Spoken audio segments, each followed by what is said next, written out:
Kyler might be the guy that would literally call up his work in the NFL and say, hey guys, something really happened over the break. I'm kind of not feeling that well. I'm a little bit sick here, but I'll be back later this week and we'll figure it out. And that kind of feels like how some of these situations are, but I know Zeke is getting a little bit of love right now as well at 6,000. Mayo Experience. Mayo Experience. Mayo Experience. Mayo Experience. Experience. Welcome to the Pat Mayo Experience, presented by DraftKings, Week 17.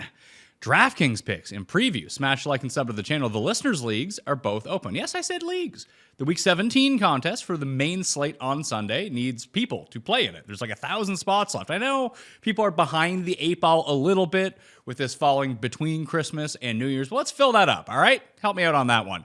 And additionally, the Week 1 Tournament of Champions Golf Listeners League is also open at the moment. That is down in the description. But the big thing right now is getting the one and done filled. FantasyGolfChampionships.com.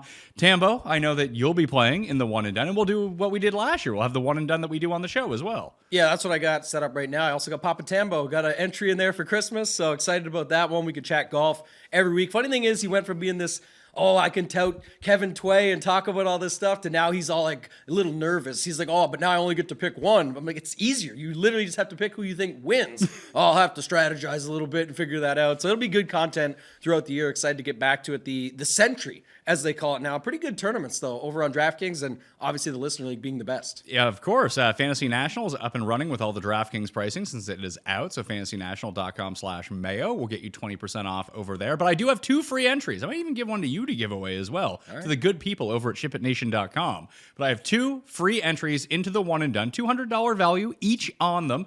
So there's 2 ways to get in. One, I've been running this already, so there's a lot of people in the draw, but you can still do it too. If you go get an entry in the one and done, then screen grab it to me on Twitter, Instagram, wherever it might be, at the PME. That will put you into a draw for an additional entry into the one and done. There's $80,000 for first prize. There's $58,000 for second. I was looking at it's really solid. Like he's like, so I get over 10 grand if I come in the top 10. Is there 11 or something? I was like, yeah, that's how it works. It's the best value that you can get. We're gonna do some giveaways and stuff with it too, so that'd be awesome. We'll give away some over at Ship It Nation, but it's the best value for just being able to get into something, still have an awesome prize payout. Top 690 get paid $400. So it's like you have a real opportunity there, and it's one of the best things you can do. Yeah, everyone inside the top 10 gets at least 5 figures, so that's always nice. It's $200 to play, and $200 is a lot of money, but it lasts 8 months, so per week it's like $6 or something like that. People gotta start doing that math. I know they always use it. It gets played out with the Starbucks coffee thing, but it's like when you do value it out, what is it, 44 or 45 tournaments or something over the season? I don't know if it's that many, but it's up there quite a bit. So when you take the 200 divided by that, it's pretty cheap each week. And it's probably like the least intensive thing. Like if you ever wanted to get into golf, that's the perfect way to do it. So the other way that you can get a free entry, and this is, I always throw this one out here, now is the perfect time you need to sub, rate, and review 5 stars, even if you've done it before, to bump yourself back up to the top of that list on Apple Podcasts and Spotify. You can vote in the polls on Spotify, even the poll for this episode about who the cheapest play is that you want to play in your lineups is this week. Non-defense category. You can pick a cheap defense to play, but any receiver, running back, or tight end, the cheapest one, you can go vote in the poll or leave your review over there. Just go subscribe to the Pat Mayo Experience Audio Podcast. Turn on auto downloads, because the new Apple update screwed everyone in the podcast world about that. So please go turn those back on for me, and then subscribe on Spotify as well. Even if you predominantly listen to it on Apple or vice versa and you have an iPhone, just go subscribe on both. This stuff will only help out the show and allow us to do more giveaways. So that's what we got going on. We had the year in review. We got the year preview coming out. Me and Feinberg are back doing our picks next week. You are off next week for golf, but then back every other week after that. Yeah, one thing next week, I do have the Fantasy Golf Degenerates with Kenny. We are going to do a season preview as well, like Jeff and yourself. So, I didn't take that one in yet. I want to get our own thoughts and our own ideas and all that out there, but we're going to do that one quick, and then we'll be back starting for the Sony Open here in studio week after week, doing the show just like this one. And that's when the one and done starts, is at the Sony Open. So you do have a week to watch and then figure out what you want to do. $200 to play. FantasyGolfChampionships.com. Link is down in the description right now. Let's talk running backs. Lazy week? Is everyone just going to play the same guys? It feels kind of like it, but also there is some definite angles to go, and it's also 13 games. It's not the 9-game slate that we played last week. It's kind of like that last big week, right? Next week is a travesty when you get to all the, but this guy just needs 200 yards to do this. And it's someone who's never going to get you 200 yards. So it's all just lazy narratives. We kind of get like a hump of that here, but it's not as bad. There is places to go. Clyde Edwards-Helaire projects out to be the highest owned running back at $5,300 right now. RunTheSims.com, another place where you can go. So just sub to everywhere. That'll really help me out. Is 33% owned. He's probably going to come in higher than that. Yeah, I think so. $5,300 is a way to get a piece of the always tricky Kansas City offense, as I like to say. Never Mahomes on a main slate, especially, gets really tough. I actually kind of like Kelsey this week, though. I will say that. So there's something there, but in this spot here, I think this is where everybody ends up for good reason. Obviously, Pacheco, shoulder, concussion, everything he's got going on is just likely to be CEH. Jarek was on IR, has been placed on IR, and Edwards-Helaire didn't practice on Thursday, though. I don't think it's anything severe. I just don't like Clyde Edwards-Helaire. Like, I'm good on fading him. Yeah, if you can make just an easy pivot and be happy about it, I think that's fine. Obviously, he's going to rate out very well for good reason. That's why he's at this ownership. It's a good spot. Everything with it makes sense, so I'm fine with it. It's just you got to find ways to get different and go elsewhere. Yeah, even something like I know that Clyde Edwards-Helaire is probably objectively a better play, but I'd probably rather just pay up $600 and play James Conner instead because no one's playing him. Well, man, if the trend stays the same, first of all, I'm so happy last night Joe Flacco get him out of my life on last night's slate because you crushed that call last week. I did not like it. He just absolutely destroyed my hopes and dreams. And then I went against him again last night.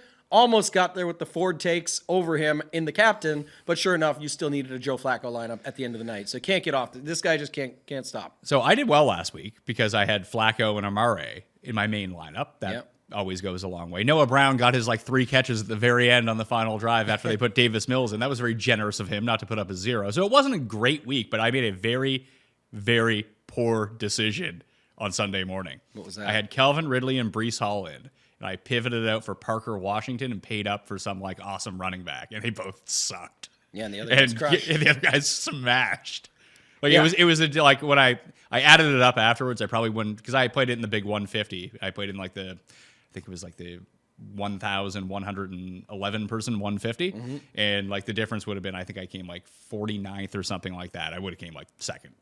Wow. So yeah, that sucks. That's a bummer. Cost myself but when you have those higher dollar lineups, just people say if it's something like that, why don't you just throw in another one? But it's not the case. This is your $150 lineup. You have to make those decisions and make a decision based off where you think is the best place to go. If that's what you liked, and the funny thing is, you went from Ridley to Washington, so you stayed in the same zone, game. But you just didn't like something about Breece Hall, I'm guessing, to say, or you liked something more about whoever you went up to. It was that I talked myself out of Breece Hall. I was it had to be. That's what I was thinking. Yeah, and I was I know it's a good matchup against Washington, but it's crappy conditions. It's the stupid Jets, and of course he scored 40 DraftKings points. So, which is crazy because funny enough, you say that that was one of my best calls of last week. It was in my main thing over at Chip Nation. We had the talk on the Mayo Media Network that morning. I loved that spot, but I did not love obviously your spot with I called him cousin of Joe. No Flacco for me, but I did have the 3 or 4 lineups we built on the show. So Cooper? I watched we had him perfect on the show. So I always put him in, like I said. So I watched those ones climb the worst tournament, something smaller that I just had those in. I was like, oh, Pat's having a good day probably, but not for me. So after Edwards-Helaire, it's Christian McCaffrey at $9,600. I think that he'll be owned more than 25% because you can really make it work this week if you want to. And even when we get to the optimal, he appears in the optimal, as he probably should. He's basically in the optimal lineup every single week.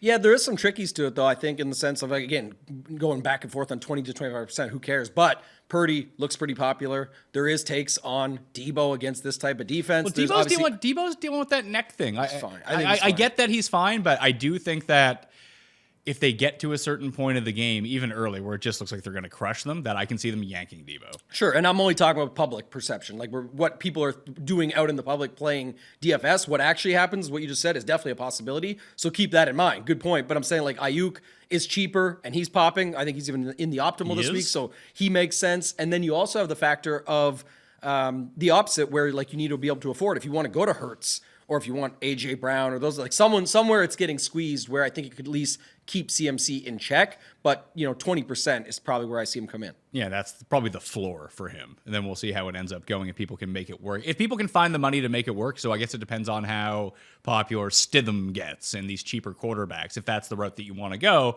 then Christian McCaffrey is almost inevitably going to be in all of those lineups. Yeah, that would make more sense. Yep. Zeke, Javonte Williams, and Saquon, and Devin Singletary. Why do people keep playing Devin Singletary? Because he had that one huge week?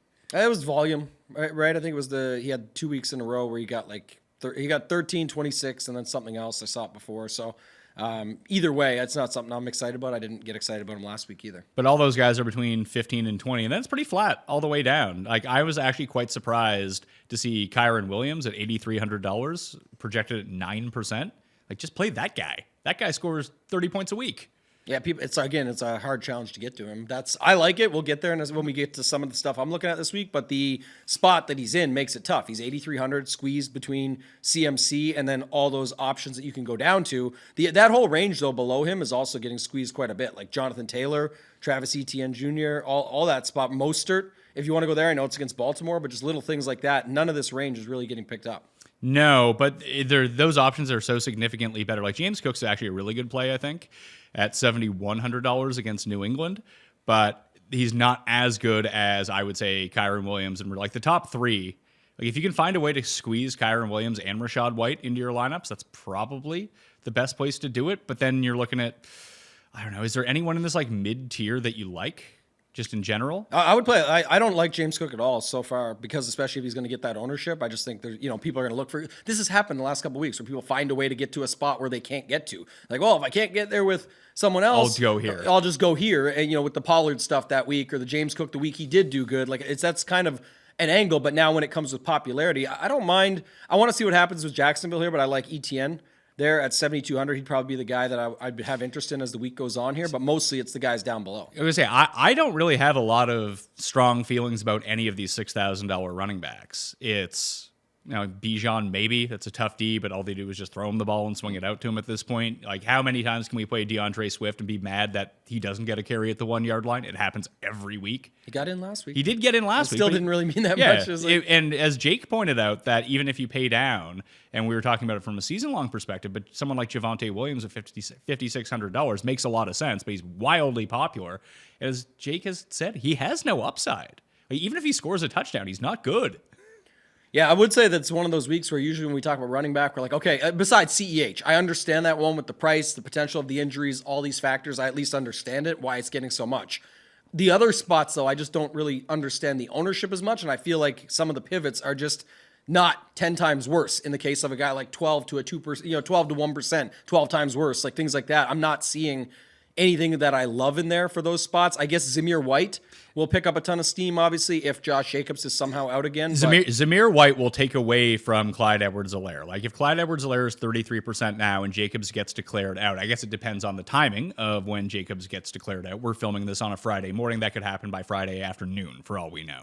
If that does happen, I would expect to see White probably around, I don't want to say 20%, like let's say 15 to 20 which range, brings Edwards-Helaire back down to like 25. Yeah, and what ends up happening, because that Vegas game's early, so we're going to get that news well before Sunday, and that's kind of the key, is that I think you're going to see a lot of people put both of those guys in, and then what ends up happening is CMC fits in a lot of different builds because those two are in there cheap, or you could see people then say, I'm going to go away from the cheap quarterback because now these cheaper running backs allow me to afford something else, and I've even seen some Zeke takes this week. Like, Zeke has ownership there as well. Zeke does have ownership. However, he's dealing with some sort of illness. I like Zeke objectively. Like, he'll probably end up with 15 catches. I think all these illnesses and weak little things are just people who don't want to practice after Christmas. New Year's. You just talked about it for us. It's for everybody else. I think it's all the same shit. It's like they just, we were joking pre-show. I'll say it here. Like, it was funny. Like, Kyler might be the guy that would literally call up his work in the NFL and say, hey guys, something really happened over the break. I'm kind of not feeling that well. I'm a little bit sick here, but I'll be back later this week and we'll figure it out. And that kind of feels like how some of these situations are, but I know Zeke is getting a little bit of love right now as well at 6,000. I went down this route last week and it didn't pay off, although he did score a touchdown. But if Brian Robinson doesn't play and you have, what's his name? Gonzalez, Rodriguez? Chris Rodriguez just went to the IR. He went to the IR. Like, Antonio Gibson's the last man standing in Washington. He's $5,200. They use him in the passing game. They've been moving the ball a little bit better with Brissett. Not that I think that he's objectively a better play than Edwards-Helaire or Zamir White, but he's going to have 1% ownership. Yeah. And basically be in the same role as those other two dudes. Squeezed hard, man, right between the two of them. You just said it. CEH and Zamir White above and below. So yeah, don't hate something like that. Did you have any thoughts on the Pittsburgh guys? going up against Seattle. They're not getting any ownership, but like Warren looks okay on paper, I think. But obviously you have Najee. But I thought Najee was also Najee's been dealing with this knee injury for whatever. Yeah. That's just what he wants as an excuse for why he's wearing lead boots out there and so slow. But I think that you could go to Warren at 5,500. Yeah. Again, don't have a lot of love like you for really any of these spots where I'm in love with it. It's just kind of going to be what fits when we get to our stacks. But I am going to be forced into a lot of these spots, so maybe that becomes a spot with Gibson when we get to the quarterbacks, because I prefer some of these other options that are up there this week, not all the low ones. I think I would prefer, and we haven't discussed who we like at the bottom of receiver at all, or what stacks we're going to play, because inevitably that's going to dictate a lot of what goes on. But if I can find a way to get up to that, like Kyron Williams and Rashad White as my running backs and cheap out in the other spots, I feel like that's what I want to do if the options are there.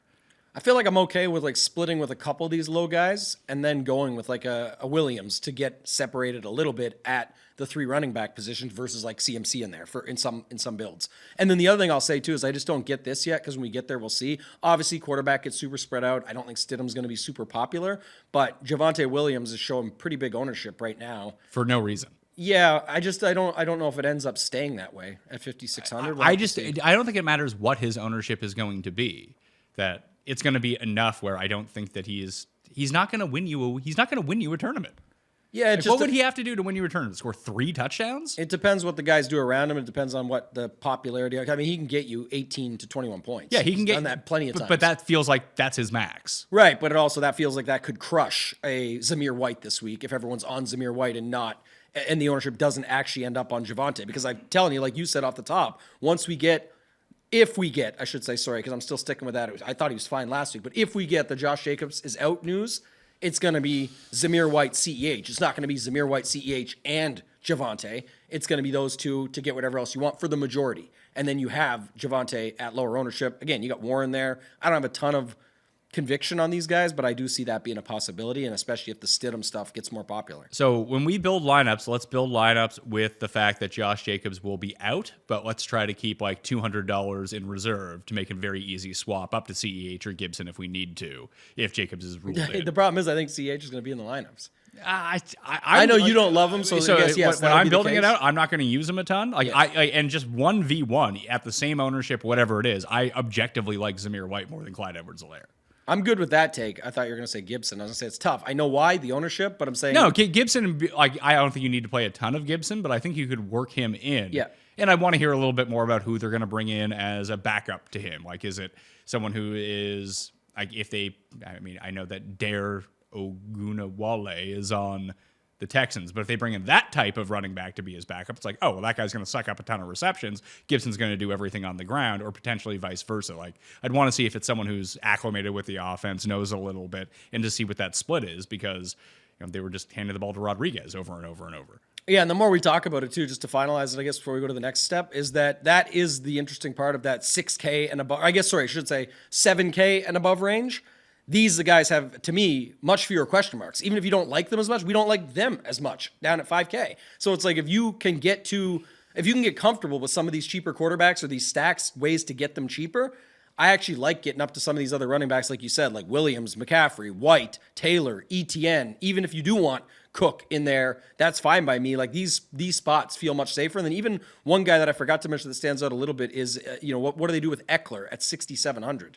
He's opposite side of all this shit. And he's really, last week we saw it. It's the interim coach, everything like that. I think he got 15 to 20 touches. And it was like, let's get him back involved. Let's see what happens. And at 6,700. I think the Chargers are dead in the water this week. I really do. Like, they have no one left. Palmer's going to be out. Allen's going to be out, it looks like. And I think that after watching the Bills-Chargers game, the Chargers couldn't move the ball. The Bills just gave them the ball on the Bills' own 10-yard line like twice. Yeah, that's how they scored points. 15 carries, 4 targets. I just looked it up. At 6,700, a guy of his talent level, I don't care what the season's been like. Again, he's not going to get owned. He can't. He's squeezed between everything. And I just think he's one more interesting play down there that I could go to. Wide receiver ownership is very flat. There's not one receiver, to me at least, in terms of the numbers, that really sticks out. It's like Rashee Rice and DeAndre Hopkins, Olave, Jacoby Myers, McLaurin, Tyreek, Ridley, Ayuk, Devontae Adams, Zay Flowers, who may or may not play, probably going to play, but Tyler Lockett, like all those guys are above 10%, but no one's breaching 20% right now. Yeah, it kind of goes with I think it's the 13-game slate and all the quarterback options. So we're just getting a spread of what that looks like. So like you said, obviously, I think like Ayuk gets up there a bit more. I think he'll end up getting higher ownership. I can see why like McLaurin is getting the ownership because he's the opposite side of that Purdy. I really think Washington and San Francisco is just going to be really popular. And so that's where As it probably should be. Yeah, I mean, definitely. It has the huge total, pace, anything can happen. I'm saying, like, for this slate, that looks like what's going to dictate this sort of wide receiver ownership because I think, again, Ayuk, McLaurin get pushed up, and then you still have guys like Hopkins, who you mentioned, or plays there that you could see get popular. Drake London is $5,000, coming in at 3% against a Bears team, which you cannot run on. That seems like a good spot to me. I worry that Heineke only throws to running backs. That's an issue, but the Colts decided not to defend it last week. So why would you try to change anything? This week, if you can't get to the edge against the Bears, which has been very difficult, they're up to the number 3 run defense, and we've seen them shut down much more prolific rushing attacks than the Falcons. They're back outdoors. They're underdogs in this game. It could just be Heineke slinging it to Drake London. Like, that's what I mean about some of these cheaper guys, that if I can find a way to get them in, like instead of playing Clyde Edwards-Helaire, I play Drake London instead, and then I can pay up at running back instead of paying down at that running back spot. Yeah, it's tough. I don't, again, it's not a lot of super conviction here on some of these spots, but he's another guy that some of the stats all season long that have held true on him have been indoors at home, where you play him. And then Heineke comes in, doesn't really give me an extra stamp of approval. He gets 4 targets and whatever. I feel like that was just like after, game watching that one, just like why would they ever throw to anyone that wasn't Bijan or Algier or Jonnu Smith? Sure. They stood at the line of scrimmage and did this, and there was no one within 30 yards of them. Yeah, I agree. That's definitely part of it. So again, if you want to land there, I've got no problem with it. To me, it's like just a one-off play, and I think that's what you're saying too. So I'm not stacking up the Falcons here. No, for sure. I just mean even in that game, I just don't have a lot of love for anything really in there. I know at the start of the week there was more talk around like Justin Fields and stuff. I don't know how you feel about that one, but I think I'd rather cheap out at quarterback. I think he's like 70-something, 7,200 or something. But I can play guys. 7,300. I can play guys at like 4,800 this week. Yeah, 46 too. So Demario Douglas actually rates out the best points per dollar wise, and he's 4,300 against the Bills. Like, could this just be the Bills lay the hammer? They're 12-point favorites. It doesn't seem like any Bills are super popular in terms of like overwhelming. Like, is this a game where Diggs gets right, Allen gets right, and you just need, and everyone's going to use Zeke to bring it back with? Maybe it's Demario Douglas and his weird underneath routes. Everyone's using Zeke and Cook. Yeah. Which is the running game. And I don't know if you saw the stats. The interesting one, though, was obviously around Stephon Diggs, where he's, Bill shuts down number ones, but and his last 5 games are horrible, but his last 6 or 7 games against Bill Belichick have been incredible. So it's like there's all this conflicting stuff, but if it ends up being the passing game, we've seen this line and this type of setup plenty of times this season with the Dallas Cowboys. Oh, it's Pollard week. Let's get on him. And then what ends up happening, Dak and them just throw for days. Josh Allen can do the exact same thing. Now, you don't know who exactly it's going to be, but if you want to stick with the core of what the guys we know, are in the mix usually with them, Diggs, Davis, Kincaid, whoever you want to mix in there that way, I think that's a way you could take this game and use Douglas on the other side. My friend thought it was Harry Douglas for a while. What's that from? That reminds me of something. Harry Douglas was a receiver for the Falcons that's 10 years ago. Yeah, probably not even 10 years ago.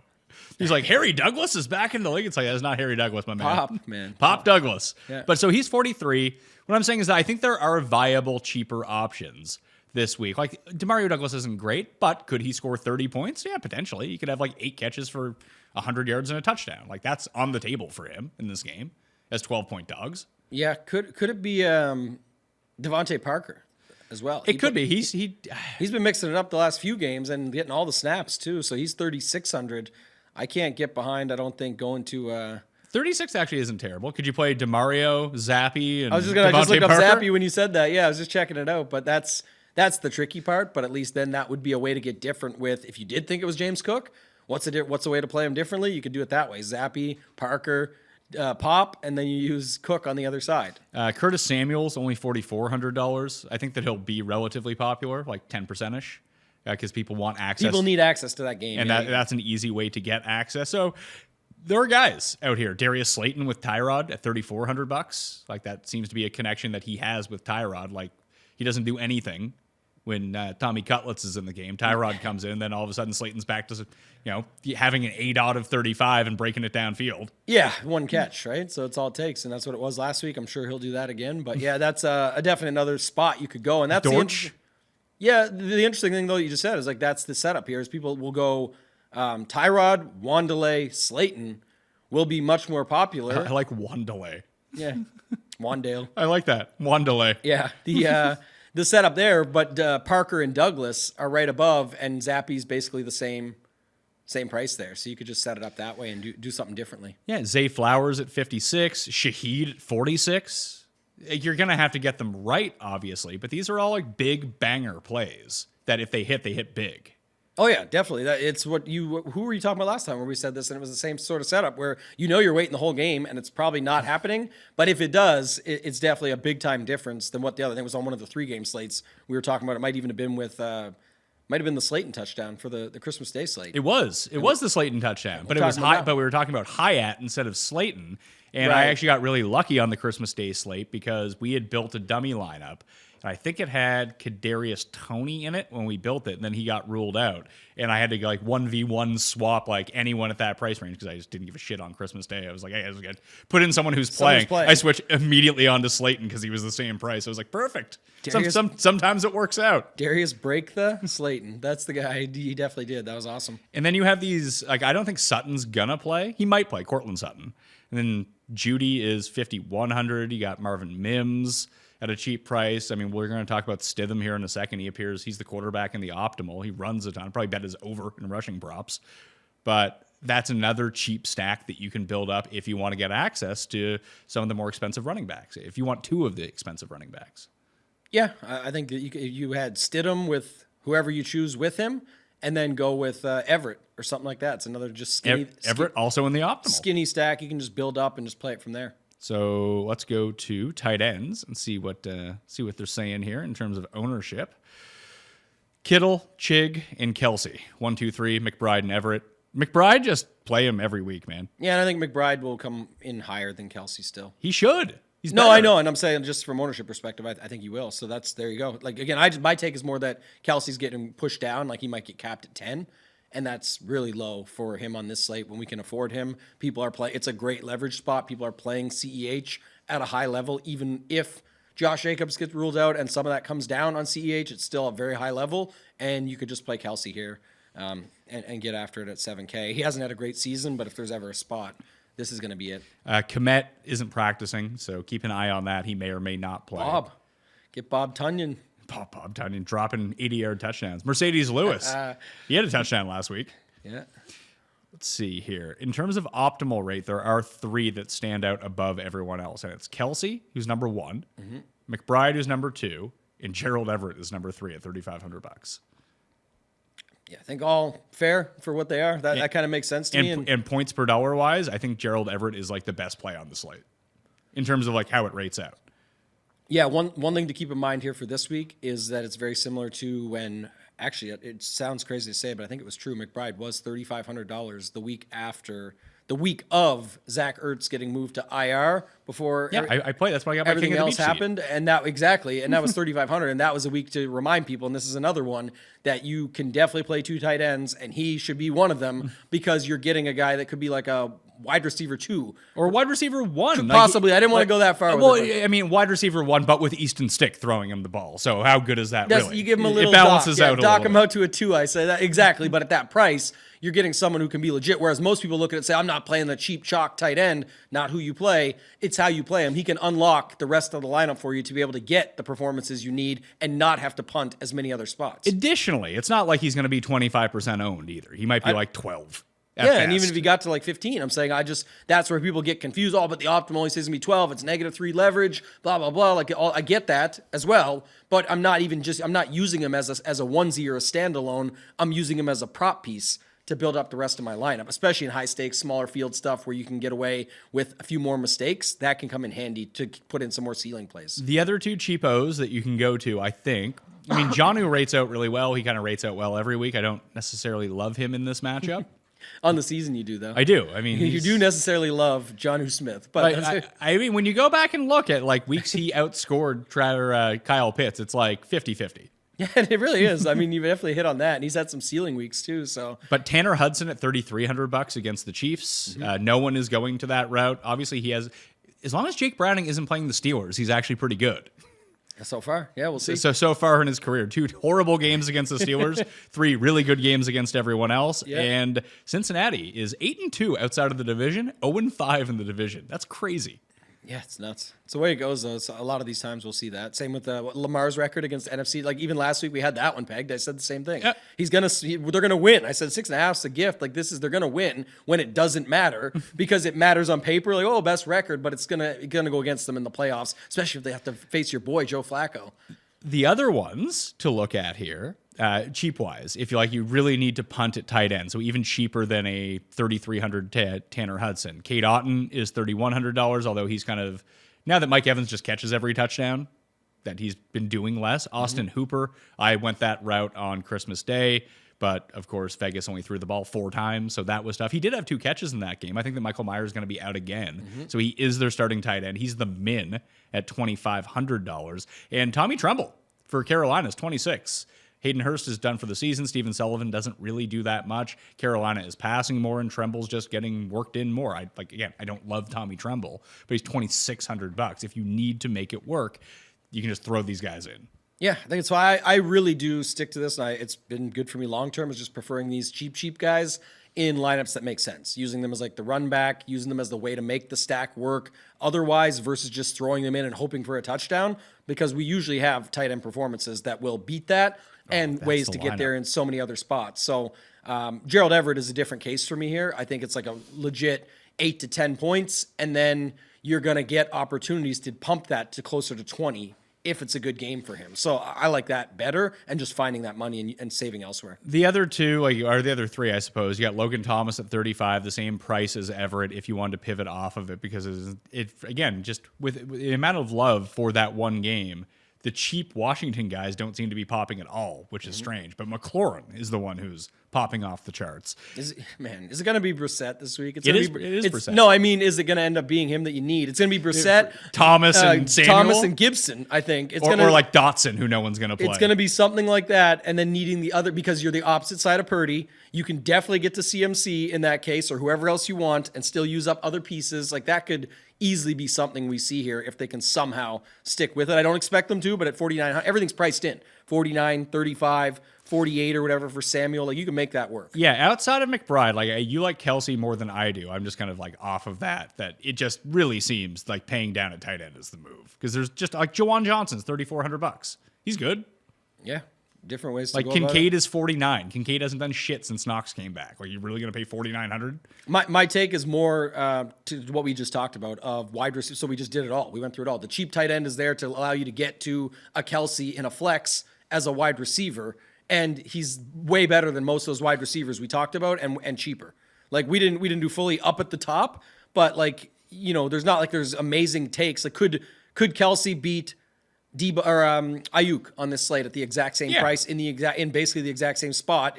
I mean, Ayuk could play him in the early slate. Could he beat ETN? Yes. Yeah, he can beat a lot of guys. So that's all my take is there. Is there's ways to still use Everett and get Kelsey and just treat him as something he's different, that he's not the tight end one as much as he's just one of the better scorers on the slate over everything else. Defenses, I have no one projected over 10% right now, which is strange. The Chiefs are number 1 with the Dolphins and Colts, 36, 28, and 32. If we have to pay down for a defense, Panthers D at 27? I didn't even mention I like Hubbard this week, who's also in that $5,000 range that no one seems to be using. Everyone wants to use Javonte Williams. How about Hubbard, who just is good every week?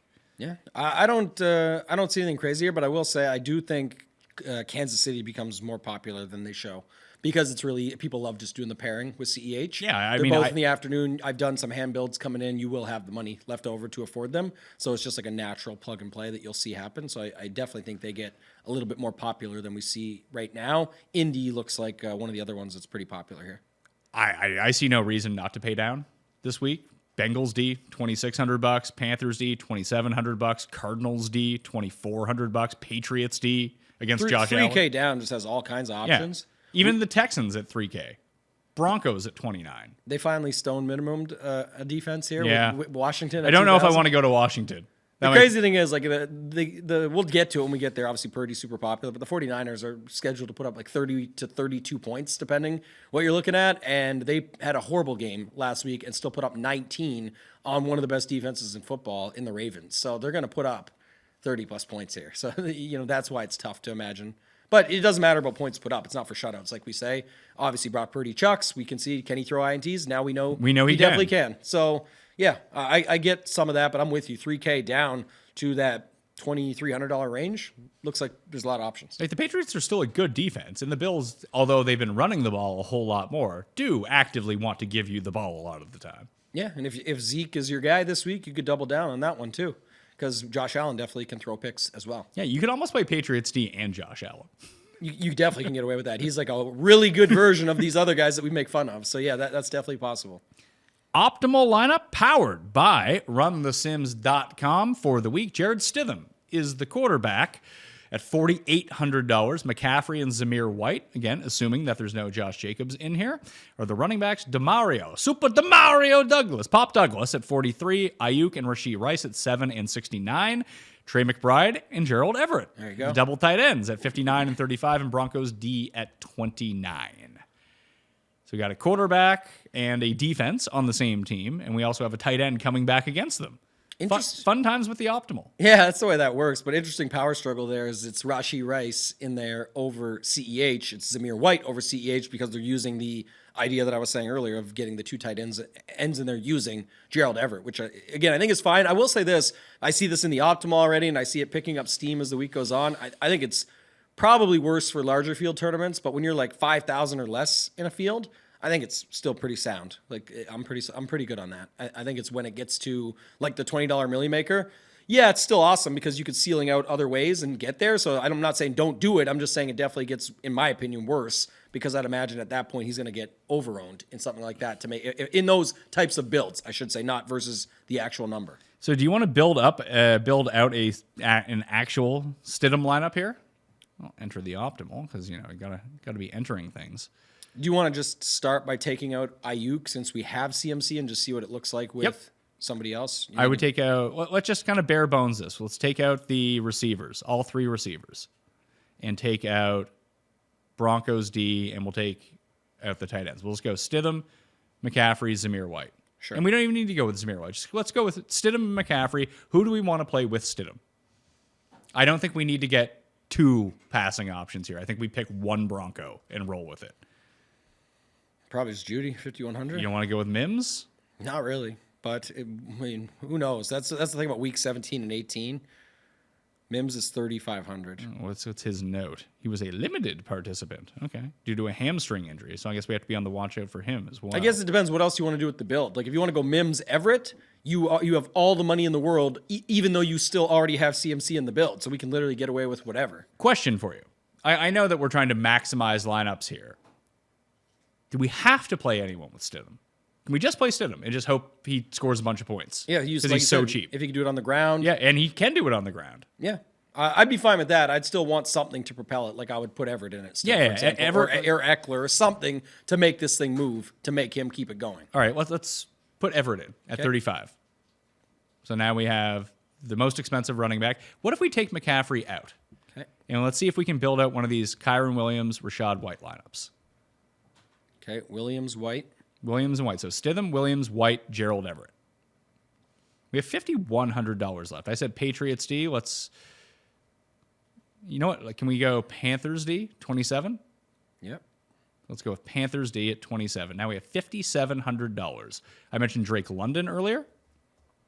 We can throw Drake London in there as a one-off at $5,000. So now we're back up to $6,000 for a receiver, and a flex. Yeah, so I think something critical here is this, again, people don't do this enough, but just looking at your lineup now, this is awesome because it's all things we mentioned, we like, that's part of the show, we do all this, but as we've talked in the past, I don't know if people are just getting to it, we're in week 17, but if you haven't seen before, like we don't have a 49er. They're going to score 32 points. Like you have to find a way, like I think to get a 49er in here, you probably want a Chief in here at home. I'm not in on the Chiefs at all. Like I think the Chiefs might lose this game. I don't think that, but I think that's the thing of like, again, just building out your process is part of it. What about Kittle as a flex? No Eagle in this lineup, right? What are they scheduled to put up at home? 30 themselves? Like it's similar. So Douglas, It's one thing to, I guess I'll say it like this. It's one thing to avoid a situation like the Miami-Baltimore game. Yeah, decent total. We see it. Have no idea what's going on with Zay Flowers. The running backs are hard to pick through. Tyreek's expensive. Waddle could be out. Like, that's one thing to avoid and say you don't have a piece of it. But these other spots, I think it should be a part of it. And you see it every single week in the optimals and the winning lineups. You get pieces in there. All right, so how about this? Stidham with the 2 running backs. James Cook is the flex with Pop Douglas. So we have a Bills guy, we have a Patriots bring back. I want to fade the Eagles because I think it's going to be it's either hurts or it's nothing kind of thing with the Eagles. I don't want to have one-off pieces of the Eagles. I'll play Cardinals D at $2,400, and then I'll get Brandon Ayuk in as a receiver. Yeah, that's exactly what I'm talking about. Like that's where, regardless of what someone at home thinks, and by the way, it projects the exact same as the original optimal. It makes sense. Stidham with Everett. Who knows who it's going to be with Stidham, if anybody, and he might run 2 in or something. Like, that's what you just don't end up needing someone. But either way, Douglas can still beat Judy, even though the stack would have made sense or whatever on paper. So I'm fine with that. Your one-off plays, fine, but then you get a secondary in a Buffalo-New England game with a pretty decent total where we could see that be the case, like we talked about earlier, where we're not getting to Zappy. We're going to instead just stick with what we've got. And then you've got a piece of San Francisco and Ayuk. You've got a way to go up. You don't like the Philly spot. And then again, you can't have everything. So that's where the KC situational stuff comes in here. It's like, so what? You didn't get to KC. But you also got Williams and Rashad White at running back instead of a CEH version of this. So there's another version of this. So I'm going to play that one. Let's throw this one back in. Okay. And get rid of James Cook and Pop Douglas. And we could probably get rid of Drake London as well. Like, I like the spot. I like the price. And I like him as, can Drake London outscore Zamir White? Can he outscore Clyde Edwards-Helaire? Yes. I like how we got to it and then the story of talking through what it got us to. So I'm fine with that, and where he becomes the one-off, as we originally discussed, makes perfect sense. Zamir White as a flex. Michael Pittman as a receiver at 75, who very few people seem to be going to. It looks like he's going to be back. Did you take out Rashad White, sorry? No. And did you leave Kieran Williams in? Yeah. Okay, so that's the 3 that we've got. Because when you said Zamir White as a flex, I wasn't sure, but okay, we're good. So that brings us down to $3,800 for a receiver, unfortunately. But can we rejig this a little bit to get different access to things? I thought Curtis Samuel was going to fit into this to go with Brandon Ayuk, but of course he does not. It's Debo Samuel. Debo's a bit too much money. Samuel. Well, you took out Drake London. You could take Rashad White to Bijan and then fit in your $4,800 guy. Only again, I'm only flipping it because that's how I would look at it too. Like, you just had a lineup where you were with an Atlanta guy. What if it goes different in Atlanta? You always see this, right? Same right place, wrong spot. That would be a way to do it. You do lose Rashad White. Well, let's take Rashad White out and move Zamir White into that spot at running back, and then open up 7,000 in the flex with Pittman, because that still gets us Ayuk if we want to have him. No, Ayuk's already in. It gives us Kelsey, Mostert, Rashee Rice if we do want to get access to a Kansas City Chief. Barkley, Henry, they're all there. We have Kyron Williams in already. We could use Barkley. Yeah, you put in Samuel. That's what I was wondering. I put in Curtis Samuel. I thought it was Douglas for some reason, so I was wondering where I was getting that money from. But this would be like a perfect spot for me. I'm definitely playing the obvious here. I'm playing Kelsey. You're playing Kelsey. Because I'm loving this in the afternoon when everybody in their flex spot has CEH and needs him, and Kelsey scores 2 touchdowns, but you still don't need Patrick Mahomes because that's kind of all that it is and that he does, and his price is involved.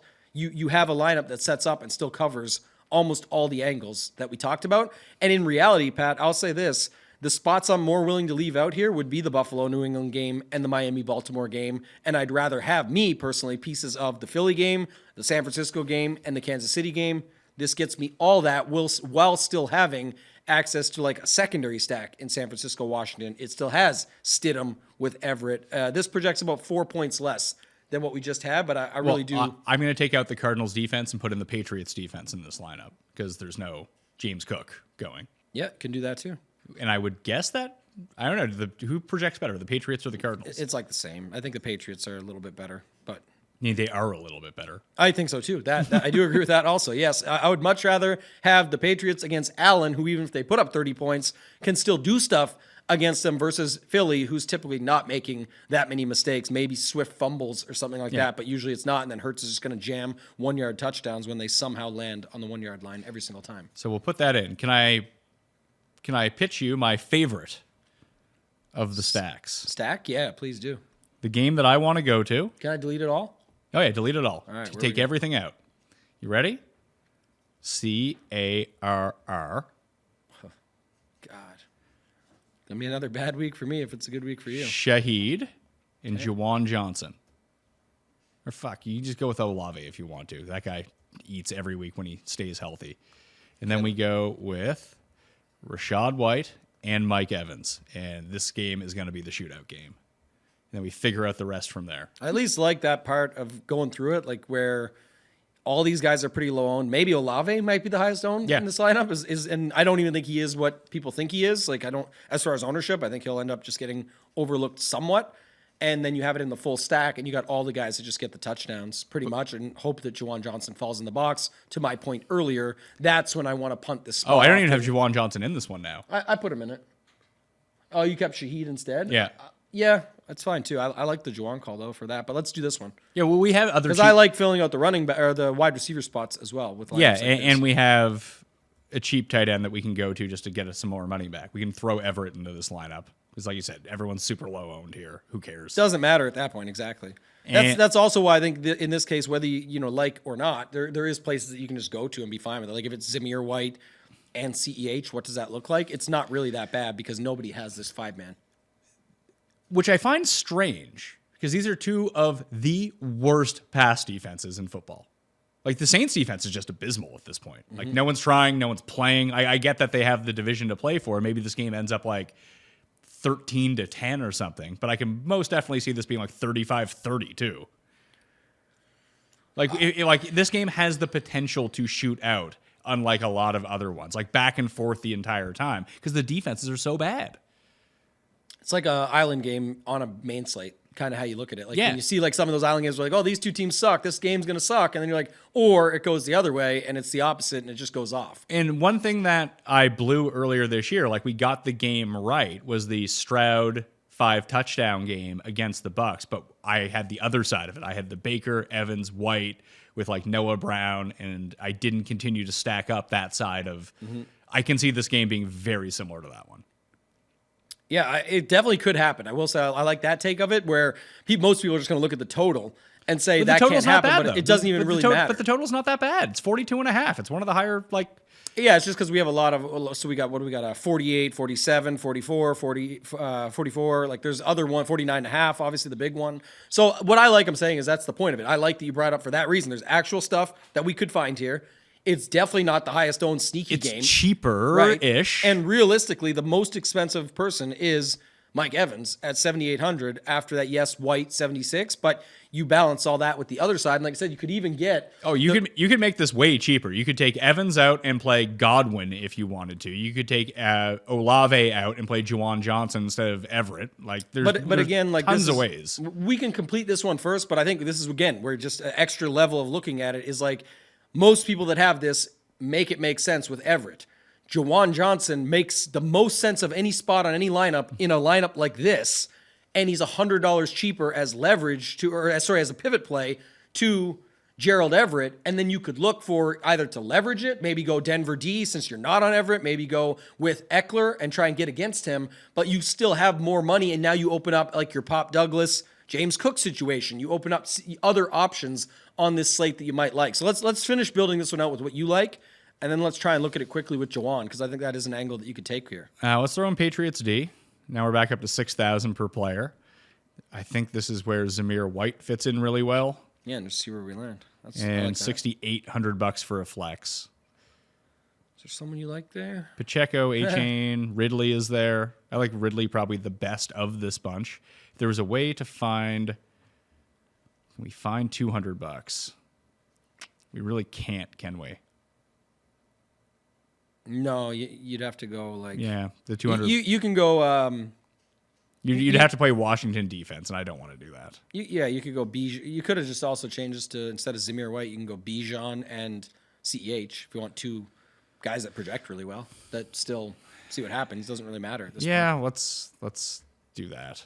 It's not ideal. It may not be ideally what you like. I'm just saying when you have a lineup like this, you can get away with a lot more. So it's like you don't... Can we just go Edwards-Helaire, T. Higgins? At least give us a mini stack? You could do that too. I don't know if I love T this week. I guess what's the? I mean, I don't like Bijan this week. I thought you liked him a little bit earlier. No, I just don't like anyone. He would have to catch so many passes, which is a viable strategy. I think it's hard to run on the Bears. If this is the game script that we're talking about, where Edwards-Helaire scores 2 touchdowns or something, well, now we're just giving Kansas City 14 points. That probably no Jamar Chase. We don't know that yet, but it's probably not going to happen. It's just T. Higgins. Yeah, $6,500 there, and then you can do whatever else you want. But if you have $200 more if you want to use them, I have $100 more. Or yeah, sorry, $100 more based on this. So yeah, I don't know. Like I think that that would make sense too. If you don't like Bijan, Bijan did catch 7 balls last week. Like I said, but I feel like that is such an anomaly after watching that game. Like it made no sense how the Colts were playing defense. That why wouldn't they just throw to a guy standing there the entire time? Normally, when they run that play with Bijan, it gets picked 6 the other way. Yeah. It almost Brian Burns dropped that pass for a pick 6 that week, and Carlton Davis picked off the same route the week before. I don't know how the Colts didn't scout it. I think I would do what you just said and then swap the Patriots D to the Arizona, just because you're not on Philly. So I would try and get an angle in on that game. I'm also not on Bills. No, I know that, but Bills are nothing on this slate. Hurts is owned. Okay. Yeah. Well, let's do that, and we'll rebuild it with no. Do you want to get rid of Shaheed or Olave? Shaheed. Keep Olave. Like we said, you nailed it. Like when he's healthy, they just throw him the ball, and you're like, man, where was this all season? It's like, well, he just has to be on the field and healthy, and Carr will get him the ball. So I think you could also take out CEH for now and just gut it back to the 5-man. Yeah, we'll gut it back to the 5-man, and I'll keep Patriots D in for the moment. Yeah, I'm fine with that. I think that's good. Now, if I want to go the way I look at it, like if I go a CEH and a Zamir White. You want to go with both running backs to see who we can pay up for. See what it ends up getting us to just quickly at 6,200. It has us at. It's Godwin. I mean, Godwin does theoretically make. We can get rid of Evans and play Godwin in this one, although I don't like that from a who's going to score touchdowns. The answer is probably Mike Evans. Yeah, it is. Man, Godwin is 6,100. You know who we could use? No one's going to use him this week? Ken Walker. Yeah. Why can't he score 2 touchdowns against Pittsburgh? I don't know. We just always build. Again, you owned me last week on the Flacco stuff, but like we build differently. Like when I have a build that is so far off the map already, I don't go look to throw another off the map. No, I'm just saying, like, who if this he makes sense on paper though. And like I said, I don't like Clyde Edwards-Helaire. Right. So what we could do is. What about Rice, who made the optimal earlier? Did you like Rice? I mean, I don't like him any more than Ayuk, who's $100 more. Like, if I could find a way to get up to Pittman, that's what I'd want to do. So you need to get some Cincy D into your life this week. Yeah, you don't like any Chiefs really, and you also think they can lose the game. Yeah. So how's that going to happen? It's going to be another Cincy D episode. Yeah, it's going to be that exactly. See, I don't know if it's so much Bengals D scores a lot of fantasy points. I just feel like both offenses might be just inept. So then you need to bet unders. Yeah. Under would be my bet in that game. That's what you like do. Just because the Chiefs don't score points doesn't necessarily mean. It's true. And when I say don't score points, they might score like 20 points or something like that. So what if we do this? Then let's I was passing on Bengals D at 2,600. Let's throw Hubbard into the flex. I do like Hubbard. I think gives us 54 for a receiver. Is there anyone in that range? Khalil Herbert, Josh Downs. Go to wide receiver here. Downs, Myers, Pickens. He's got that connection with Mason Rudolph. Yeah, one game connection. I mean, we only have one game of sample to go on. That's right. Yeah, Drake London. That's why I don't go to those. But London is still there. How about Noah Brown with Stroud back? I love Noah Brown. Tried him last week and didn't do shit until the last drive of the game. But if Stroud's actually going to be back, that's a completely different team. And the Titans can't stop anyone in the pass game. Yeah, Brown definitely looks interesting this week. Let me put this one in for a second. Zamir, same thing. I'll tell you in a sec what I'm doing. But Zamir, Olave, Juwan, and then you had Hubbard, right? How much is Hubbard? 58. All right, so that's fine there. So we go Hubbard, which I'm good with. Same thing, though. Then I'm just going to eat it at defense. I don't care. I'll just play Denver D. I was going to say, what if we just move up to Panthers D with Hubbard? I'm going to do that, too, yeah. to fade Beathard in Jacksonville or gimped up Lawrence. I just would look like, again, I would look at like we already have so much unique, like we're so unique already, but you also could go, Yeah, but I think that Panthers just could be a good play. yeah. So then what I would do again, that's how I think. Everyone, thinks differently. I'm going to go here. I'm going to swap it again. This is what I would look at. And I would leave Hubbard with his defense. And then I would swap up that $200 from Zamir to CEH and get me a piece of that game. I think that's, again, not you, just in general, because we watched this the last one of the year. Like, I try and give as many ideas as I can throughout. I think it's always... It's not like we're not doing this next week. We're not doing this next week? We are doing this next week. For this?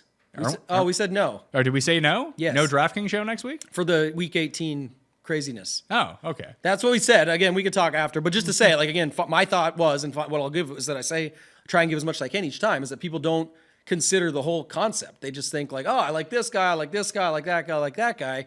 I think you're leaving stuff off the slate, and they're like, oh, my big mistake was I didn't play a single 49er. And then again, you can't get them in every lineup, but my point would be you got to think of that if you truly think they're going to score 30 points, like it says on paper. They just scored 19 against the best defense going, really, right now. I think they are going to score 30 plus. How does that get there?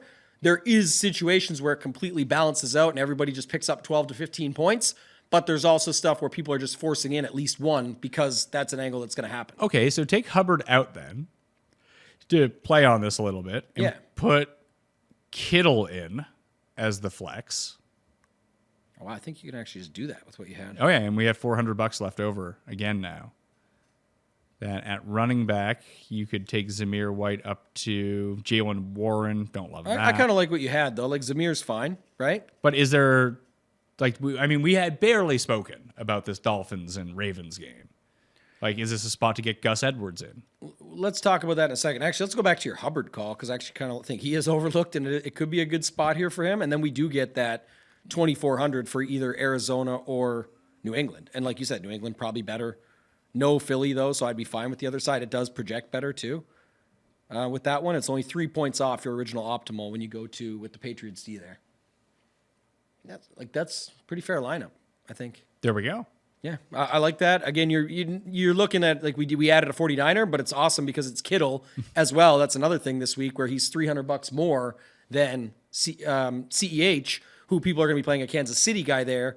You're playing a San Francisco guy there. You, again, can't have them all always, but you've got the guy from a team you're going to think, and for you, this is even better because you don't like the Kansas City side of things. You probably are fine getting a piece of San Francisco in there, so it fits to what we just talked about for $300 more than what most people will have in that flex spot. So where do you want to go now? Do you want to build out Purdy? We got to talk about Purdy for sure. Well, let's touch on the Miami-Baltimore thing real quick. Like, do you care? Let's do. No, I don't. That's what I was going to say. So that's why I'm trying to get out of the way quick. I don't think there's any spot to go there really that I have in mind. Even if Waddle's out, that game stinks of 17-10. It's got a 47-point total. I know. It's going one way or the other. Yeah, I mean, the first time that we saw it, Tua versus Lamar, I think it was 17-10 or 13-10. Then we saw it last year. I think it was like 56-50 or something. It was that amazing. The Dolphins were down by 21 and a half and just came back. So in the what if scenario, quickly, of we don't have to build it, but just talking about it, like what's your angle of attack there if you go? We don't have to build it because once you put the stuff in and you land on the same guys. It would be Tua Tyreek with like Cedric Wilson. You want to just go the Tua side and maximize through Tyreek. Yeah, and because Gus is pretty cheap, Zay. Well, you can play Gus and Zay on the other side if you really wanted to. They're both cheap. The only thing I was going to say about it is be one take, and I'll see what happens by the end of the week. I don't think so, but like if we got Zay out, then I would have then you can get Lamar on a tighter target tree. We already know he uses likely a bunch. You get one other guy in there with him to maximize for the what-if scenario where this breaks the slate. That allows you to fit Tyreek, who would be the guy you want, on the other side, and then just fill out the rest with whatever you want. I think that would be at least one interesting way to attack it. Don't hate everything that you brought up, and obviously injuries will dictate, but we can go to the Purdy stuff. Yeah, and you could do the Tua with Tyreek. What is Cedric Wilson? Cedric Wilson, I mean, he is the guy that you could fit in. He's $3,600. Like, if you just had to get a piece of that game, he's probably the best option. Yeah, I agree. If Waddle is actually out, which it really sounds like he's going to be. Sounds like he's going to be based on. How do you feel about? You mentioned it quickly with Jamar Chase. It sounds like Waddle's going to be out. I don't know. I don't know with Chase yet. either. It's harder to decide if he's in or out. But I think that he might end up going. Let's see, limited participant. Like I wouldn't want to play him because I think that he's only coming back because if they don't win this game, they're out. Mm-hmm. Like they still have a. They have a chip in a chair. Try. Yeah, they have a chip in a chair left, and if things aren't going well, then he just leaves the game. Yeah, I like that. Okay. It's like Mikal Bridges. Yeah, oh gosh, don't be bringing that one up again. Jeez, don't give away the edge, Pat. That's my edge on Jamar Chase unders this week. That, unless Cincinnati starts winning by a bunch, then they keep him in the game. But if they get up by too much, then he'll leave the game again anyway. If they get down by too much, he's going to leave the game. You have to tweet it out after with like extra exclamation points and emojis and everything. Caps is what you want to be. Yep, that's what I meant to say. And then then it's really in writing out there. And then you want people to hit those unders on Jamar Chase and tag you with all the screenshots and everything, how you made them so much money. I got to give a shout out to DK DFS. He's been a longtime viewer of the Pat Mayo Experience. Congratulations. A lot of new followers. Yeah, great. I didn't even know. I'm so offline these days that I didn't know this was a thing until I listened to Lowell's. I was like, what the fuck is this? No, it's awesome. He does great content as it is, and then this just is funny. People pile on for no reason, but whatever. I mean, where's their 100K tickets? They had all this edge to get 6 figures down. Where's their tickets? Why didn't they do it?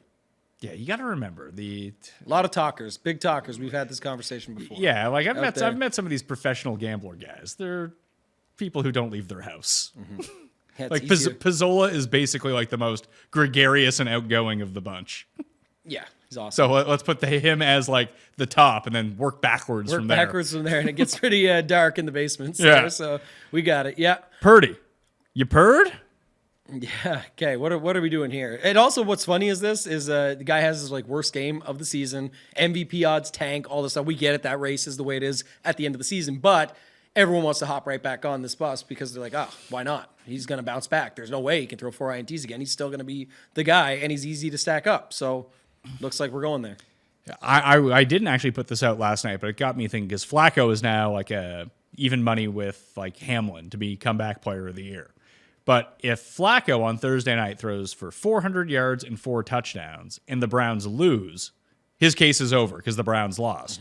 Mm-hmm. Now they ended up winning, so obviously he's back in the mix. But if he's like 13 for 33 for 134 yards, 1 touchdown, and 4 picks, but the Browns win, it's all the same to him. It's just the markets don't make any sense. I still don't understand. Like I said, again, it's amazing and incredible what Hamlin has done. And from what happened from a fluke incident to that. He didn't die. He wins. The comeback story Everyone has all of this money betting like Jay. I mean, Jeff was the leader of the bandwagon. And it makes sense. I understand what they're saying. But Hamlin's going to win. That's the part that everyone seems to be overlooking. They can make the case wherever the fuck they want, who's going to beat Damar Hamlin and everything, but they're not going to beat Damar Hamlin. They're probably going to rename it the Damar Hamlin Award. Possible. So they should at this point, to be honest, and nothing. It's an amazing story, and from a fluke accident to coming back and actually being in the game, that's incredible. But the play, I mean, these guys are out there balling. Like, look what Flacco's doing. Look what Baker's doing. Yeah. I don't know. There's lots of guys that are. But the Comeback Player of the Year award has nothing. It's an undefined award. What does it mean? Do you have to be good in order to win it? No. It's about coming back. The guy was dead and came back. That is again. That to me is just he nuts. wasn't like me eating. It's the comeback story of the century right now. It's maybe if you talk about a guy, if you're going to put it that intense of coming back from death to playing whatever, sure, and I believe that, and I'm with that, and I'm supporting the guy. I'm saying for the player of the year, for what's actually going out on the field, like I think there has to be some numbers and stats and everything aligned to actually playing versus just getting on the field. But that's what you think. That's not what the award dictates because it's open ended. It can mean anything. Right. It happens in all of them. If we switch it to something actually topical, and we're about to go, there's Purdy. What was your take on this? Because Purdy, all the EPAs and the spreadsheets and all this. I've said this in other you pods, have one bad game, you can't be MVP anymore. Right. People aren't allowed to have bad games There's anymore. that, but then you can just not overthink it and say, put Lamar in San Francisco. I think they still do pretty good. If you put Purdy in Baltimore with no Mark Andrews and the situation and stuff that he's gone through in a totally different style. You don't know that. How does that work? You don't, but I'm saying I think a lot of people would think, back to that, it's just not what we think, like you said. If you really want to put it into some context, I mean, is Lamar really the MVP? He has exactly the same stats as Russell Wilson. Because it doesn't matter like that. It's who's the most valuable to their team. If you take Lamar off the Ravens right now, they have like no wins. But is it but it's not the most valuable player to their team. It's just the most valuable player in the league. Yeah. Again, you can argue it any way that you want. That's crazy too. Like, I never heard that one. Like to me, that's what it is. It's the most valuable player, and which insinuates to their team. Who's the most valuable player? If it's in the game, then it's hard to put a finger on it. But it's also that would be where I would first go if it's me. The answer to this question every year that no one wants to really think about is Patrick Mahomes should win MVP every year. He's the best player, and the Chiefs are still good despite sucking because they have him. But it's not the best player award. That's the other. Yeah. Or is it? Who knows? But if you want to argue value to the team, wouldn't Mahomes be the most valuable guy to his team right now? Doesn't look very valuable to his team right now. I mean, they have what, 10 wins? Debatable. They have a Bush League roster and Patrick Mahomes. But that's Lamar's situation. They just beat San Francisco. They have the number one defense in football. Yeah, it helps. But that's part of it. I would hope that would help. Yeah, it's again, just overall, that's what I'm saying. I think it's a big difference in that. But obviously, like say, if it's the most talent in the league, Mahomes probably wins it every single time. Let's build out these Purdy lineups. I mean, I hear you talking about how valuable Lamar is, and like, hey, I want to play Purdy this week, not Lamar. That's what I'm hearing. I actually don't know how much Purdy I want to play based on what, like I said, people still chasing this after that game and just automatically hopping right back on. It's a great spot. I mean, you could say short week, traveling across the country in less than ideal conditions. Like, there's cases against San Francisco this week. McCaffrey might rush 4 touchdowns, and Purdy does nothing. I don't think there's any good cases against this spot. I think the spot is spot's, very good. I mean, the only spot is West Coast team playing early in more frigid conditions than they're used. Which makes me say, again, like I may have more Jacoby than Purdy just to get there that way, and then hope that it's CMC, or at that point it doesn't have to be CMC. Just because you can afford CMC doesn't mean you have to go there. We talked about it. Let's do that first then. Let's go with Brissett. Can we go Brissett, Samuel Thomas, Curtis Samuel, Logan Thomas, and then say CMC and either one of Debo, Ayuk, or Kittle? Just put Ayuk with your original take on Debo, where you said like it could be Debo unders this week. I got the Debo unders and Chase unders. Parlay them together. You're good to go. Can we hit? Come on, let's get that one. So this actually leaves us with a ton of options. Yeah. And this is the prayer that it's pure catch-up mode for the Commanders. McCaffrey or Ayuk and McCaffrey do all the damage. And Purdy doesn't get there. Debo doesn't get there. Kittle doesn't get there. It's all through these guys. And then we still have enough money left over that we can actually get real guys into our lineup. We could play Hubbard with the Panthers defense if we wanted to. That gets us back into the 60-something range. You could probably get back up to Rashee Rice if you wanted to from that game, because I know that you like it. You could use Clyde Edwards-Helaire and get up to another $7,000 receiver. I think that would work out. You could go Zamir White and Clyde Edwards-Helaire and have a ton of money for wide receiver. Yeah, you kind of have to move it around some. That's what I was just looking at. I don't know if there's another wide receiver we like, though. I guess it's Pittman we mentioned. Oh, Pittman, Zamir White. Does that work? With Patriots D? With CEH, it actually leaves you $2,500 for the defense. So you could get the... Pittman? I got $2,700 for a defense, yeah. What do I have different than you then? 1 second. Zamir, McCaffrey, Samuel, Ayuk, Pittman, Thomas.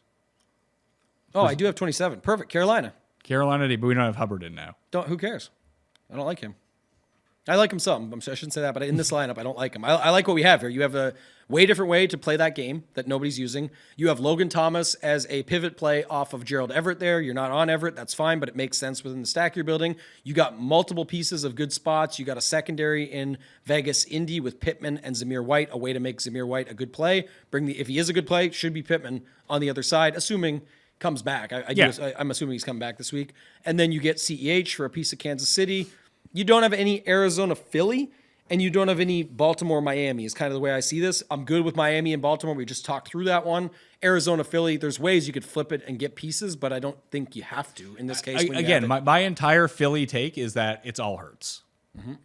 Like, you can play a terrible run defense. DeAndre Swift might pile up 120 on the ground and no touchdowns. Oh, it's all Hurts, you said. Yeah, Hurts is just going to Hurts is going to take away value from everyone else. So either you play Hurts, or I'm fading the game. I love that call, and that's where I was going to go. Just about to say, and you just said it. So it's awesome. We were thinking alike. That's exactly it. He can take away and not even be needed at that price just to do enough, but not what beats these type of stacks and games and overall lineups and builds. But if you're playing them, let's play them, and let's figure out what that looks like. Is it with A.J. Brown? Is it with Goddard? Whatever. And that's how you would get after it. So I do like that call. This lineup projects about 5 points off the optimal, and it's a lot of plays that we liked and some secondaries and things like that. Let's try this again. Let's build the same lineup, and we'll take out Logan Thomas and replace him with Gerald Everett. Okay. And we'll take out Pittman, and we'll replace him with Terry McLaurin.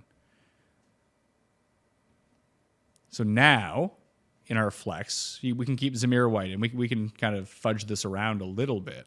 Well, we're only $100 away from getting it the other way now. What do you mean? You just take out Jacoby and get Purdy in, and you still have the I was going to say that in this, instead of using Pittman, you can use Taylor as your flex and get Zamir White and Jonathan Taylor if you wanted to. And I don't know that. I just think it's like to flip it to how do you flip it to a Purdy build, which is what people want to build and what makes sense. Probably more. And you don't have the $100 for the defense we just talked about, but no, got CH in there. You can get CH in there. But yeah, what you could do as well, let's see, does it work? I think it's like New England with your Hubbard take or something. Yeah, does that now? It's not enough. Shit. Not quite enough. Really could overstack it with Kittle. You could throw Kittle into it. Oh, wow, there's the stack. 4-2. You got 4-2 49ers. Purdy, McCaffrey, Ayuk, Kittle, McLaurin, Samuel. You get the good plays, Gerald Everett, Zamir White in there, and it lands you on the Patriots defense. Projects 1 point off the optimal. That's really good for smaller field stuff. You could also, I mean, like you said, you want to get pieces of certain games. If you want to get a piece of the Bills, Gabe Davis is there. If you want to get a piece of the Ravens, Zay Flowers is there. Like those are other options too. If you want to one-off those guys. The other thing too is like the other angle to that, the other level to it, if you want to say, like the setup here of you like these, the overstacks. When you have a 4-2 like this, I also care much less. Like you're saying that this is just the spot that goes off. Yeah.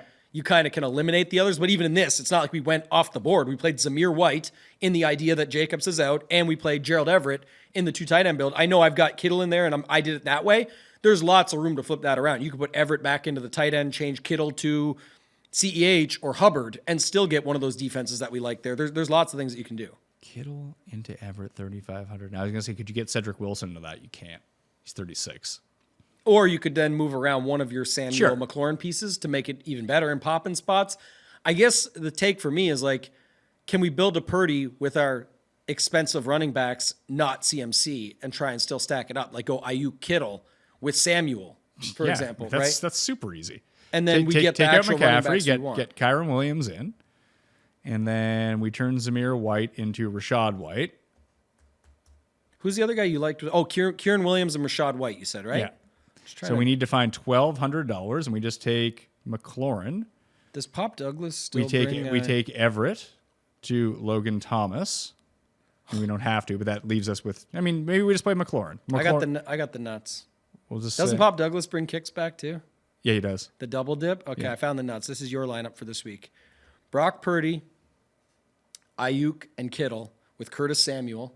So you're swapping McLaurin to Douglas. And Patriots D. Yeah, and you put Gerald Everett as the our double flex play. As the flex. There we go. And that projects, on my projections, 5 points better than the optimal. So it just crushed at the end. But that is, you're not on CMC. You don't have the cheap running backs like Zamir White and CEH. Instead, you have Rashad White and Kieran Williams. You have Pop Douglas just luckily pairing up. We still think both him and New England are good plays, but what if you get the double dip? We're not playing it for the double dip. We liked Douglas on his own. We liked New England D all day on its own. We like Curtis Samuel. We like that passing attack. It's pretty good plays throughout, and using Gerald Everett to prop it up. There's one more stack I think we need to build out, and it's CJ Stroud. Okay. Back at home, indoors, 2 terrible pass defenses. And this is you're the whisperer on this. That's where you got Flacco last week. Will they let him cook? They should. And who do they let him cook with? Noah Brown? Noah Brown, for sure. Do we want to go with Collins or do we want to go with Schultz? Man, that's a Or tough one. I've been beating this drum for a few weeks now. Xavier Hutchinson is the min. They have been using him like Tank Dell the moment the Tank Dell went out. Unfortunately, the moment Tank Dell went out, Stroud went out as well, too. So it's been like Case Keenum trying to get him the ball on these Tank Dell routes, which he can't do. Like, the ball is just not there. With Stroud's just better.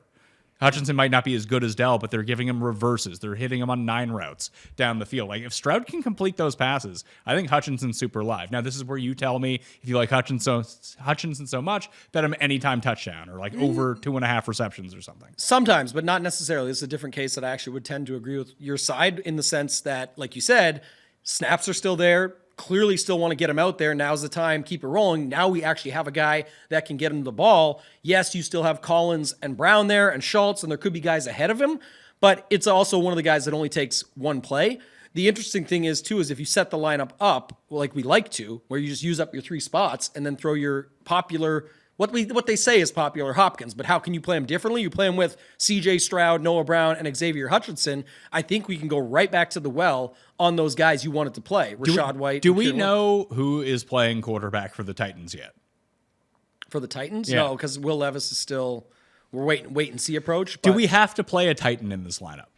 Maybe the Titans are just bad. It's possible, but I just. But Hopkins would be the best. He would just, going back to like the basics of what we've been looking at, it would make sense to just say, okay, what does that look like, and where do you land?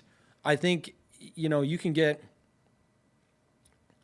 It leaves us $5,300 for a tight end and flex, which means we could use like Gerald Everett. If you use Gerald Everett, which you're going to see here is going to work out, there's like 3 lineups you can play. So at 7,100 as a Okay. flex, you could put Ayuk back in. You could put James Cook in. You could play DK Metcalf, Kelsey, Mostert, if that's the way that you want to get access to that game and that total. Rashee Rice becomes available for you. I like Kelsey and Ayuk mainly because you're not playing CMC, play Ayuk. You're not playing CEH, play Kelsey. I'm fine with that type of setup here, and you still have pretty much access to most places except for Kansas City or Philly in this spot, but you get a San Francisco and Ayuk. If you don't go to San Francisco, it's because you got Kelsey in Kansas City. Like, you're getting enough of those other spots. But like you said, you could also just take Hopkins out and play around with it from there. I just like throwing Ayuk in. Yeah, if you throw Ayuk into The that flex. spot. Yeah. Oh, yeah, that's fine too. Like, I like this build for sure. Yep. Hutchinson, it's our guy. Let's see what the note is on him. Hopefully it's good. Caught one of his 2 targets for 18 yards. Look at the analysis, though. Season high snaps. Season high 65 snaps last week. Who's he going to be out No, there? he was down to 31 with the return of Nico Collins. Oh, that's from the week before. Yeah, I saw. I think he still had a better week on fantasy points, but it's very minuscule as is, like you said. But the hope here is just getting with Stroud out there. He Just becomes get him one. Yeah, Hyatt or Slayton type play that we wanted from the week before. That you end up getting that out of him, and then Noah Brown is the guy on the other side. All right, now we'll do it. On the Pat Mayo Experience, play in the Listeners League and the One and Done, the 2 ways to get the free entry, fantasygolfchampionships.com to go get your 1 entry. You screen grab that to me and tweet it to me, and then you're in a draw for another entry. You can have up to 5 of them, which I will probably end up having by the time it comes around. See, but it fills very quickly. It's already up to like 35% filled. Golf hasn't even been mentioned yet in the ether, so... Yep. It's going to fill pretty quickly once the ball starts rolling on it. Both Listeners Leagues are available as well. And if you want to subscribe, rate, and review on Apple and Spotify, 5 stars, as always, that gets you back into a draw for another free entry into the One and Done. What's going on at Ship It Nation anyway? Yeah, lots. Actually, this is a good time of year. NBA is cooking, right? People are having some fun Golf with that. coming back? Golf is coming back starting next week. Hoop and I will have a launch show on Tuesday. A lunch show? Launch. Oh, PGA launch. We actually have, remember, we started in the middle of May, so we have never had a full PGA season at Ship It Nation. So going to get to that, talk about everything we got going on over there. A lot of exciting stuff coming up. And like you said, Ship It Nation does not go with procrastination, but procrastination goes with the One and Done. Get in the One and Done. We're going to have some giveaways for that as well. Be giving away at least 1 entry on the Tuesday launch show on the Ship It Nation YouTube station. All right. You guys doing any PGA on Mayo Media Network or no? We are. Showdown. Showdown shows. It sucks for the West Coast ones. It's on the early part of the You season. could probably do it in the morning. We have to figure it out. That's what I was going to say. There is possibilities of that this year just because, again, 1, you'll have even more information. 2, people are usually watching it when it's that late on the next day anyway on the playback from the night before. It's like you get a bunch live. I'm not going to lie to you. I'm not going to tune in at midnight my time to watch your Showdown Well, it's show. also- I'd watch it in the morning. It's hard to record it, too. That's the other thing. Like when you're waiting for it, and then sometimes they stop still due to darkness. We know it's impossible to get around in these days. And then, so it's and then you have like shot link and may or may not update to every single spot, but by the morning it should be pretty good. So there is opportunity of that as well, but either way, we're going to have it out there when we do it. We're going to do it live, keep it interactive as always, have some fun with it. All our shows free, whether they're on the Mayo Media Network or on our station. Do it that way and have some fun this season. For round 2 and round 3, it'll definitely be on the Mayo Media Network. All right, so I guess we're not doing this show next week. I will double check. I know we talk offline. I think it was actually something that we had, and we were like, it's only week 18. We can figure it out. But I do. Do I have an extra show? I think I have an extra show I can fill in for that spot. Not that we even need one because I'm back to doing like 7 days a week with golf and football. yeah, it's going to be good starting the week after. I can tell you that much. Yeah, and we're still going to do the playoff stuff too. So Yep. that'll be good. Taking a week off is not the craziest thing. Have a Friday off. I don't think it's off, but that's why I have to double check the calendar. Might be off for me. Who knows? Yeah, we'll there you see. go. Anyway, you can follow Tambo on Twitter at ToeTagAndTambo. Check him out at ShipItNation.com. Code Mayo over at ShipItNation.com will always get you 10% off any of the packages. I talked about the one and done at FantasyGolfChampionships.com, the DraftKings Listeners League. All of this information is available down in the description right now. All right, RunTheSims.com if you want to build some NFL lineups this week, along with the projections as we go along. Thank you all for watching. I'm Pat Mayo. Good luck this week. I'll see you next time. Mayo experience. Experience.